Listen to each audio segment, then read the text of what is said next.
আজি আমি মাছখোৱাত আছোঁহি আৰু ইয়াত আমাৰ সংকল্প বিকাশিত ভাৰত আৰু বিকশিত ভাৰত বুলি এটা অনুষ্ঠান চলি আছে। बहादुर सिंह और बुद्धिलाल को गिरफ्तार कर लिया गया। रुक जाओ मंगल, हम सिर्फ सिपाही हैं, हम कुछ नहीं कर सकते। बहरमपुर से एक बड़ी खबर है। 19वीं बटालियन ने चर्बी वाली कारतूस छूने से मना कर दिया है। ये हुई ना बात, इसे कहते हैं हिम्मत। कल हम भी मना करेंगे। से तो मना करेगा। कंपनी जानबूझकर हमारा धर्म भ्रष्ट कर रही है। कंपनी हमारे स्वाभिमान को कुचलना चाहती है। ऐसे मालिक की वफादारी से तो बहुत अच्छी। देखिए हम इतना नहीं करेंगे कि सर उठाने की हिम्मत नहीं होगी हमारी। अब वक्त आ गया है इनको सबक सिखाने का। बहुत ভাল অনুষ্ঠান এটা হৈছে।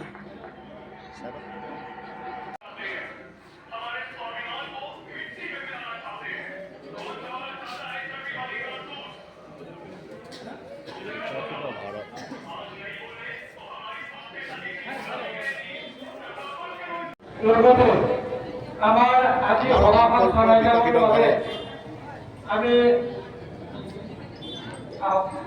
এই এৱাৰনেছটো বহুত ধুনীয়া হৈ আছে, বহুত ভাল লাগিছে।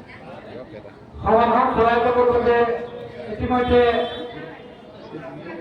আমি আৰম্ভ কৰিব লৈছোঁ। সেয়ে আমাৰ মাজত আমাৰ ধেমাজি জিলা পৰিষদৰ সভাপতি শ্ৰীযুত সন্মানীয় মোহন গগৈদেৱ উপস্থিত হৈছে। আমি তেখেতকো ভালদৰে গাঁও পঞ্চায়তৰ তৰফৰ পৰা সাদৰ সম্ভাষণ জনাইছোঁ। লগতে আমাৰ এইটো তাৰমানে আপোনাৰ ঘৰত খাবৰ কাৰণে খেতি কৰা চিষ্টেম একেবাৰে নহয়। আপোনাৰ তাৰমানে এক্সপৰ্ট কৰিব লাগিব, আপুনি বাহিৰত আপুনি চাপ্লাই কৰিব লাগিব, তেতিয়াহে আপোনাৰ তাৰমানে বেছি লাভদায়ক হ'ব। আৰু এইটো কাৰণে আমি কেনেকৈ বিজনেছ পদ্ধতি কাম কৰিব পাৰে, আপোনালোকে কি কি সঁজুলিবিলাক ইউজ কৰিব তাৰ ওপৰত আমি দেখাবলৈ আহিছোঁ।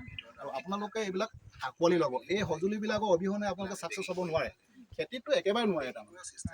আৰু আপুনি যদি ভাবিছে আপোনাৰ যদি ধানৰ শুকান পৰিমাণটো চেক নকৰাকৈ ধানটো আপুনি শুকুৱাই দিছে বা ধান শুকাই দিছে বা ৰখাই দিছে শস্যৰ কাৰণে, তেতিয়া আপোনাৰ শস্যৰ বীজখিনি অলৰেডি তাৰমানে আপোনাৰ 30-40। এই খেতিটো কৰিলে আপোনাৰ মেইন ইম্পৰ্টেণ্ট কি হৈছে, আপোনালোকৰ পানীৰ ব্যৱস্থা থাকিব।